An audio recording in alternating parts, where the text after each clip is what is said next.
The night my sister made partner, my dad stood in front of a ballroom full of strangers and told them I still played soldier, like it was something I'd catch up on eventually. 20 minutes later, a two-star general crossed that same room, shook my hand and said two words that made every conversation around us stop cold. Major Foster.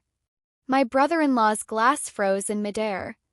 My sister's mouth actually fell open. And my father just stood there looking at me like he was seeing a stranger wearing his daughter's face. To understand why that moment landed the way it did, you have to go back 8 years to the dinner where my dad told me not to bother coming home unless I'd failed. If you've ever built something real while the people who are supposed to be proudest of you looked the other way, stay for this one. Subscribe before we start because there's a version of this story that plays out in a lot of families and I think you're going to recognize pieces of yours in it. I'm Danielle Foster. This is what happened to me. I was 26, standing in my parents' dining room in Columbus, watching my dad lift a glass of Cabernet like it was communion wine, toasting my sister Kristen for landing her first associate job out of law school. To Kristen, he said, in that voice he only used when he wanted a moment to be remembered.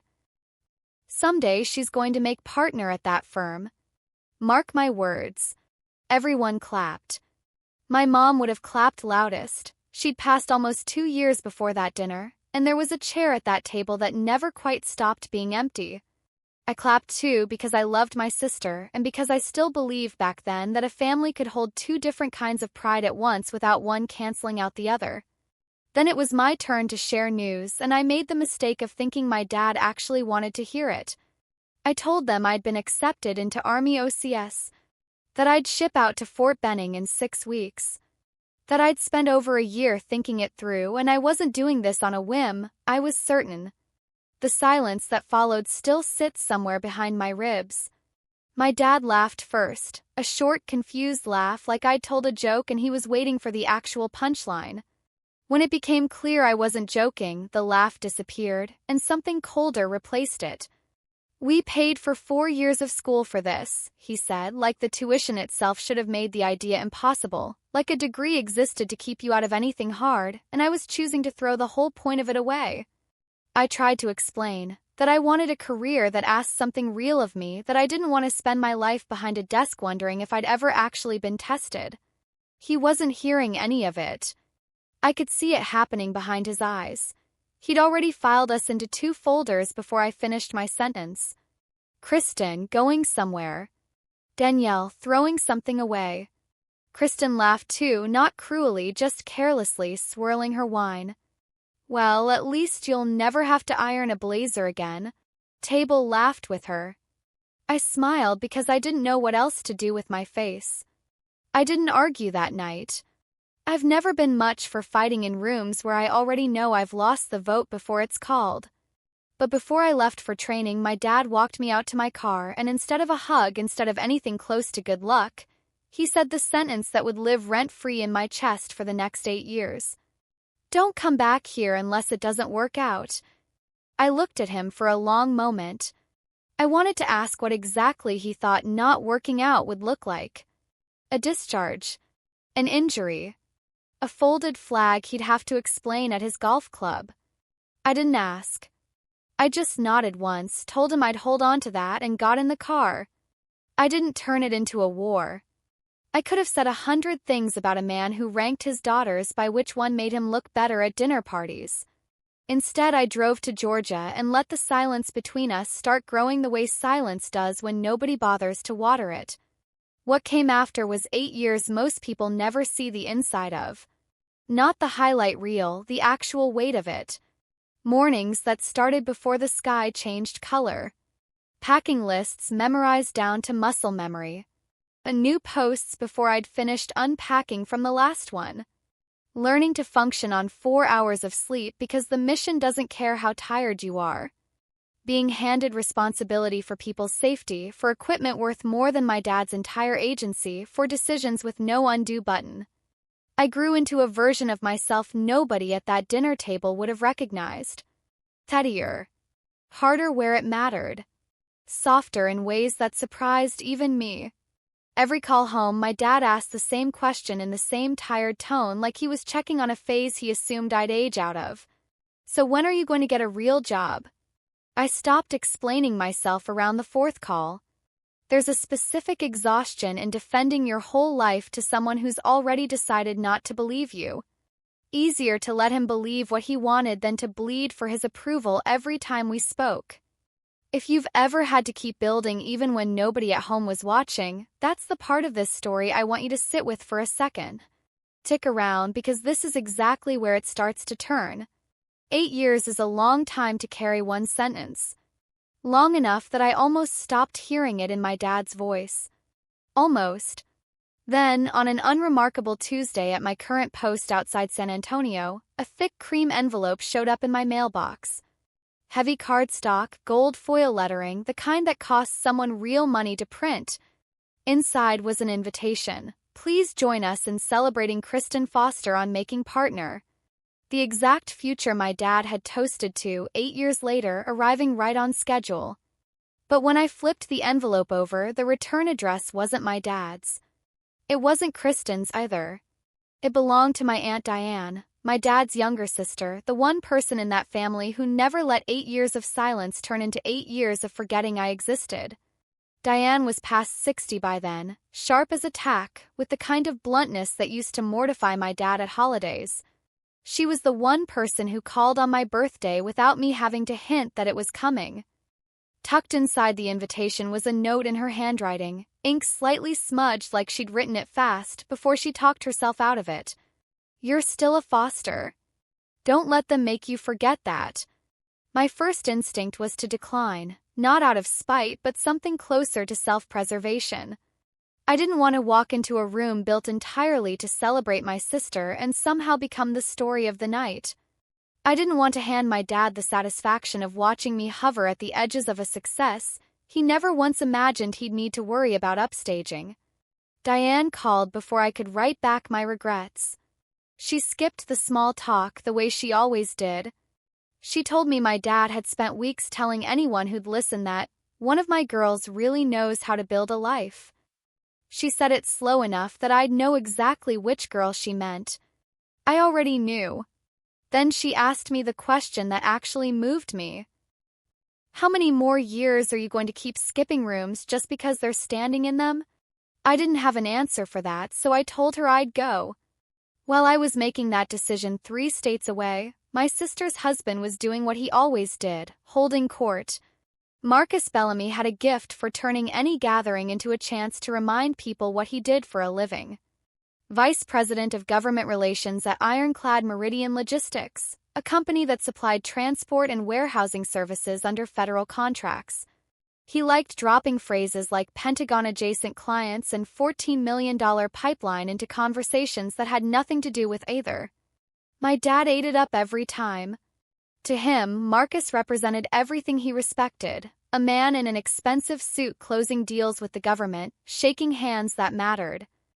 He used to introduce Marcus at parties like a personal accomplishment.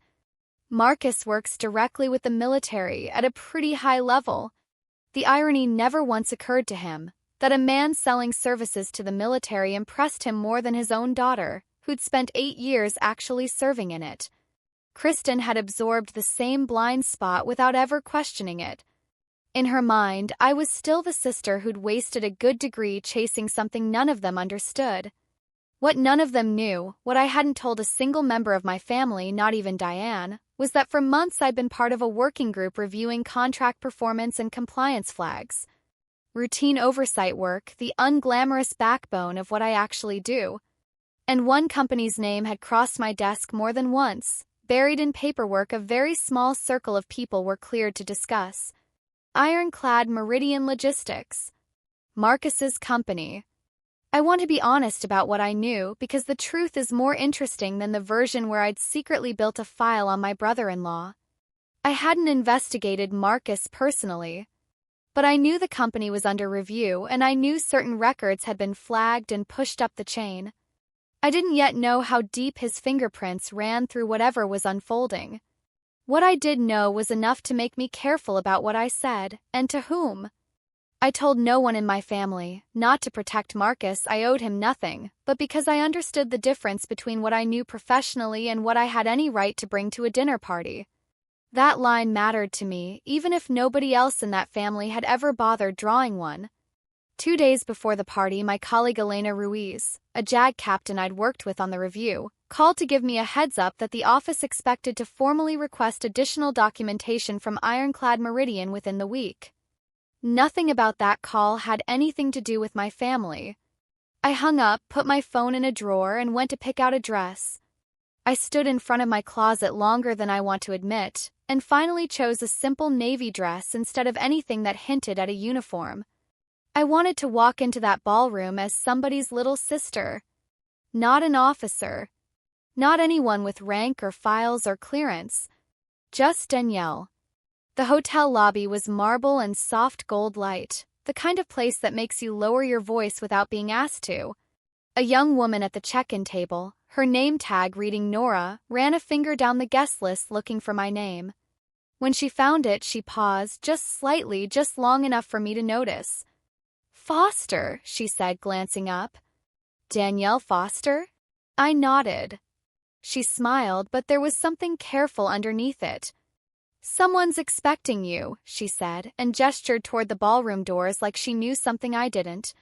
I had no idea, walking through those doors, exactly how right she was. Diane found me before I found her, cutting through the crowd in a deep emerald dress, arms already open. We hugged longer than either of us probably meant to, the kind of hug that says more than 8 years of phone calls ever could. Over her shoulder, I took the room in.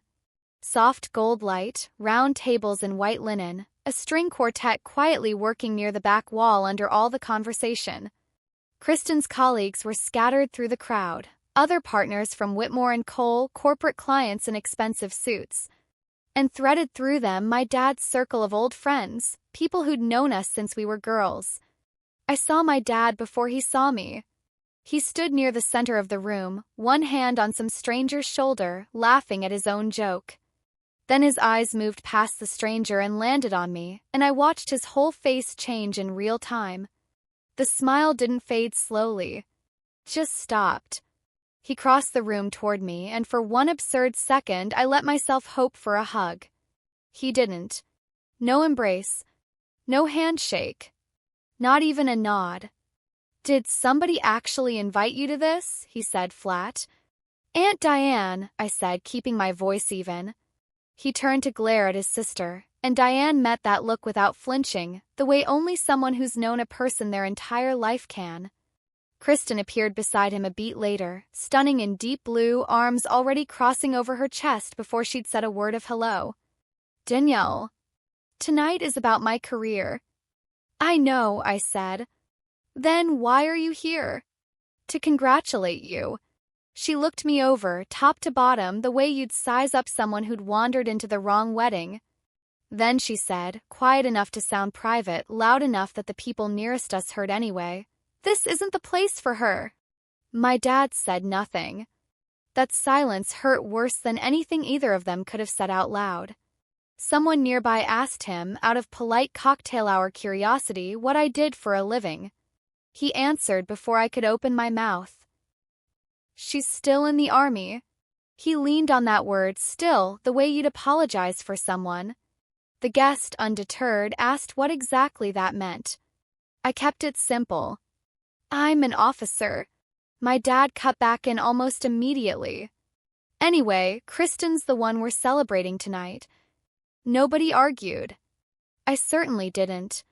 8 years teaches you which battles are worth the air it takes to fight them, and a stranger's small talk wasn't one of mine.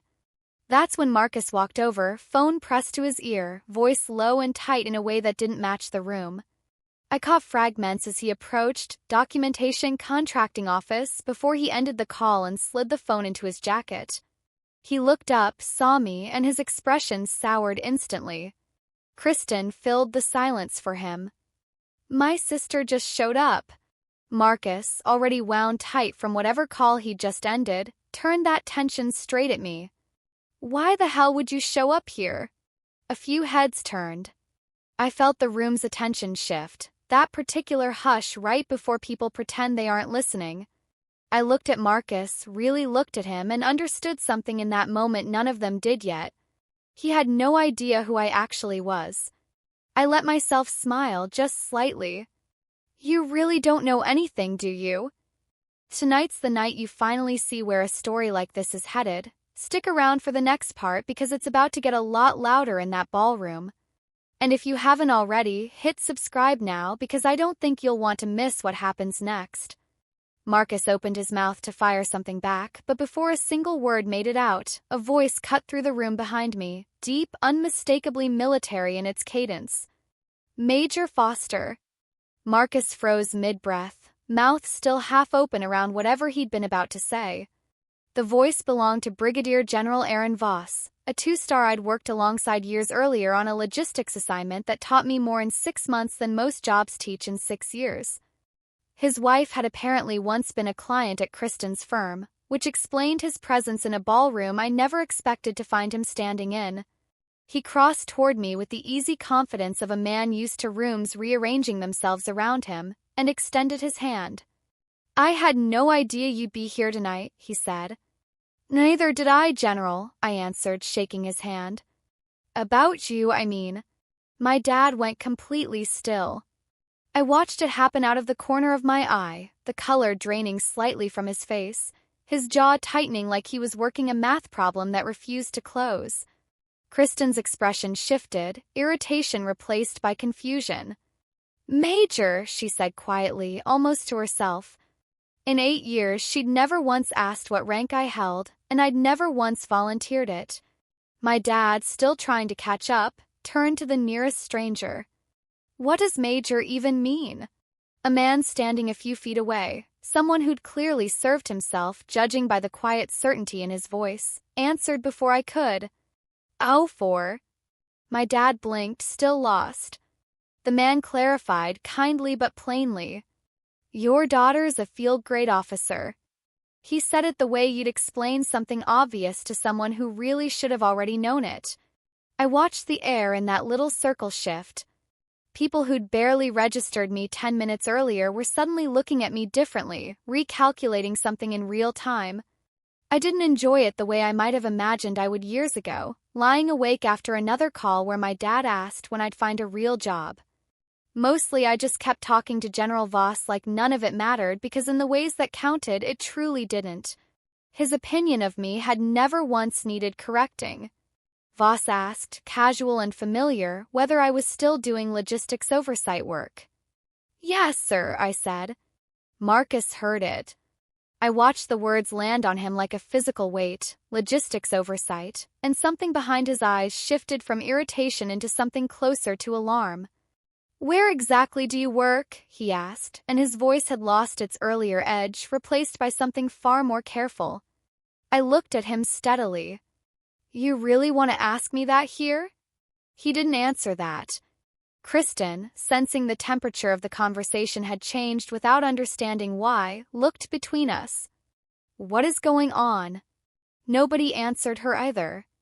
Voss glanced toward Marcus, something calculating passing behind his expression, and I made the introduction myself because avoiding it would have looked stranger than making it. This is Marcus Bellamy, my sister's husband. Voss repeated the name slowly, like he was searching a mental file. Bellamy. A pause. Then something settled into place behind his eyes, and Marcus's face went the color of the tablecloths. I understood exactly what had happened without being told directly. Voss's name sat somewhere in the chain of oversight connected to a program Marcus's company was currently trying very hard to protect. I hadn't set out to expose anything that night. I hadn't even planned on Voss being in that room. But I recognized the particular kind of fear crossing Marcus's face, the fear of a man realizing the walls of his carefully built world had just gotten a lot thinner. I didn't press it. I wasn't there to corner him in front of a room full of his wife's colleagues. Marcus, I said, quiet enough that it stayed between us. Work talk can wait until tomorrow. If I'd meant it as mercy, it didn't land that way. His face told me the opposite, That my restraint confirmed the one thing he'd been afraid of since the second he heard my name attached to a rank he clearly hadn't expected. She already knew. After the toasts wrapped and Kristen finished her speech, gracious, polished, exactly what you'd expect from someone who'd spent a career learning to command a room, Marcus found a way to pull me into a quieter corner near the bar.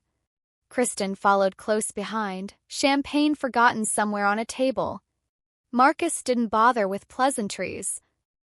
How much do you actually know? Don't play that game with me, I said, keeping my voice level. Be specific about what you're worried I know. What came out over the next several minutes wasn't a confession exactly, more a slow unraveling. Ironclad Meridian had come under review over performance certifications tied to one of their transport contracts, worth just over $14 million. I wasn't a criminal investigator, and I had no authority to cancel a contract on my own. But in the course of my job, I'd flagged numerical inconsistencies in documentation that crossed my desk, and I'd routed the concern through the proper channels the way anyone in my position is required to. That was the entirety of my involvement, doing my job correctly exactly the way I'd been trained to. Marcus had known a review was underway.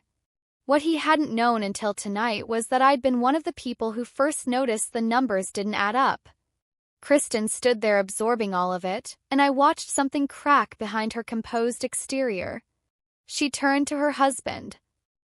You told me it was a routine audit. It is, Marcus said too quickly. Then why do you look terrified? He didn't answer that either. This was where the second layer of the night revealed itself. Kristen admitted quietly that her firm had recently been approached by Marcus to help his company with compliance matters. If Marcus had knowingly withheld material information from the firm, the contracting office, his own wife, it wasn't only his career on the line. Could create real professional exposure for Kristen too, whose brand new title was now tied to his company through the very connection he'd arranged.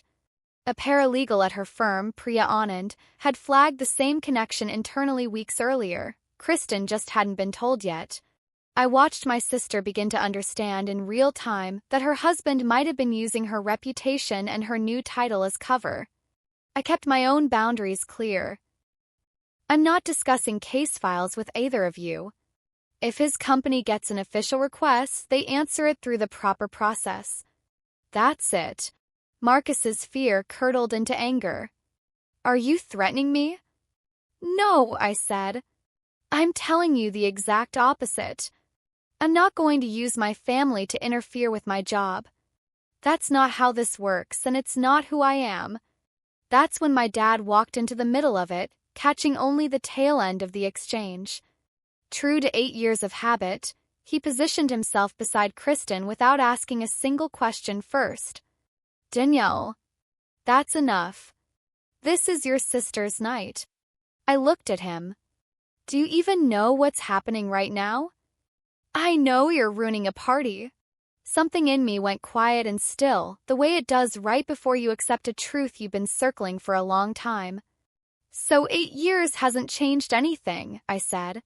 He didn't answer that. He didn't need to. His silence was the same one he'd been handing me since I was 26, standing in his dining room, waiting for him to understand that choosing a hard life wasn't the same as choosing a failed one. If you've ever had a family member confuse inconvenient with wrong, I want you to hit that like button right now because this next part is the whole reason I'm telling you this story. Marcus's composure didn't survive much longer. He turned on me, accusing me of showing up that night specifically to humiliate him in front of his wife's colleagues, his voice rising just enough to pull a few glances from nearby tables. Diane didn't let that stand for a second. I invited her, she said, stepping in close enough that Marcus had to look at her instead of me. My dad rounded on his sister. You shouldn't have done that. Diane didn't blink. Why not? Because she's my daughter and you don't get to. You turned this into something 8 years ago, Diane said, cutting him off clean. That was the moment old wounds finally split open in front of everyone. Diane told them things I'd never once mentioned myself. The birthday cards I'd sent every single year, the Christmas gifts, the phone calls home that never stopped, no matter how little warmth came back through the line. She told them how my dad used to explain my absence to people by saying I was off playing soldier, like 8 years of my life amounted to a hobby he found mildly embarrassing. I'd never told anyone that story. I hadn't needed a room full of witnesses to carry it. Kristen stood there taking it in, and I watched something shift behind her eyes, the beginning of a realization that she'd spent years absorbing our dad's version of me without once asking what my actual life looked like. Then Marcus's phone buzzed against the table. A new email. He read it, and whatever color remained in his face drained out completely. "What is it?" Kristen asked. "Nothing," he said. I didn't need to see the screen to understand roughly what was happening. "Marcus," I said, "whatever just landed on your phone has nothing to do with why I'm standing here tonight." That single sentence did more to unravel his accusation than anything else could have. If I'd truly come to sabotage him, I wouldn't have needed an email from his own company to do it for me. Whatever was collapsing around him had been in motion long before I walked through those ballroom doors.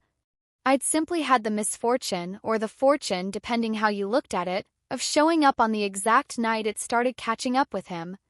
Marcus finally admitted the company had received another request for documentation, more extensive than the last. Kristen asked directly whether he'd known about these problems before he asked her to connect his company with her firm in the first place. He didn't answer. He looked at the floor, the ceiling, anywhere but his wife's face. Kristen, a lawyer to her core even in that moment, understood exactly what that silence meant. She let go of his arm, and the small physical distance between them said more than any argument could have. My dad finally turned to look at me, really look the way he hadn't managed all night. "How long have you known about this?" "Long enough to know I wasn't allowed to tell you." "Why didn't you ever tell me what you actually do?" I held his gaze. "I tried. You just never wanted to hear it." A few weeks passed before anyone in the family spoke about that night with any real honesty. I want to be clear about how this actually unfolded because it wasn't cinematic and it wasn't instant. Marcus wasn't dragged out in handcuffs. Nothing about that night turned him into a headline. What happened was quieter and in its own way harder to sit with. The review into Ironclad Meridian continued through the proper channels, moving at the deliberate pace those things move at.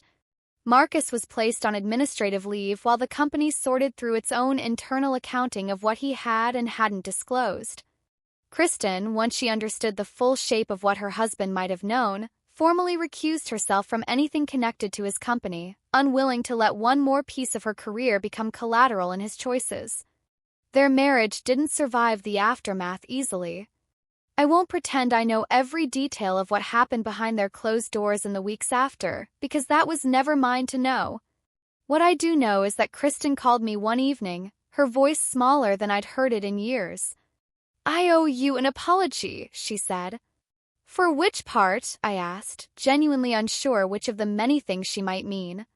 "For measuring what you'd built against what I'd built instead of just looking at it. We didn't fall back into easy sisterhood after one phone call. 8 years of distance doesn't dissolve because someone finally says the right sentence. I didn't forgive her instantly, and I didn't pretend to. But I agreed to meet her for coffee. No audience. No dad hovering nearby waiting to referee.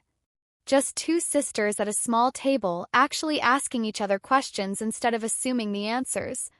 Felt like more progress than anything that had happened in that ballroom. My dad came to see me not long after.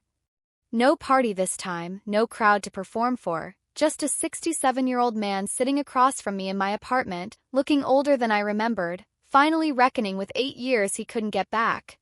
He started slow, choosing his words carefully, saying that if I hadn't chosen the path he understood, in his mind that meant I was choosing wrong. I didn't rush to make that easier for him. I let him sit in it. "You never had to get what the army was about," I said. "You just had to treat it like it counted."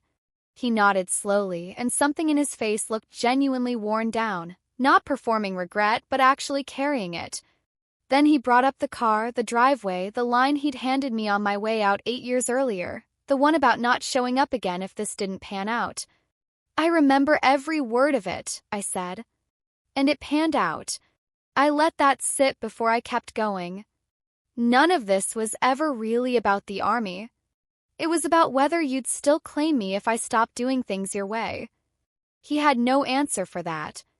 There wasn't one that would have made it smaller or easier to hear, and to his credit, he didn't try to invent one. I stood to leave, and just before I reached the door, he asked, quiet and unsure in a way I'd never heard from him before, whether there was still time to turn this around. There is, I said. But you're not starting anywhere near where you think you are. Months later, I invited him to a family day with my unit. Nothing formal, just a gathering where spouses and parents were welcome. He asked if he could come, and I said yes. He sat among the families of the people I served with, and for the first time in his life, he watched the world I'd spent 8 years building instead of hearing about it secondhand through a phone call he'd half listened to. Nobody there knew he'd once told me not to come home. Nobody needed to.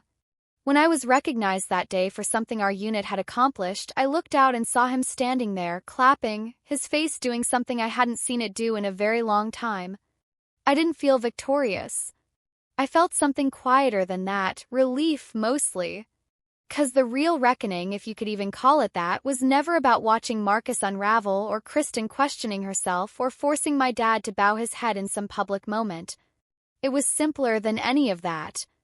It was the fact that I had built a life worth being proud of across 8 years when none of them were paying attention. And I never once needed their permission to do it. 8 years earlier, my dad told me not to come back if I failed. I didn't fail. But more than that, I finally understood I never needed to come back to prove it to him in the first place. If this story landed somewhere for you, I want to know where. Have you ever had to build a life your family didn't understand quietly without waiting for anyone's approval? Tell me in the comments. I read everyone, and I want to know what city you're watching from tonight. We share stories like Danielle's daily on this channel. Real families, real conflicts, real reckonings. If this one stayed with you, subscribe and stay close because there are a lot more journeys like this one still coming. Let's keep walking through these stories together.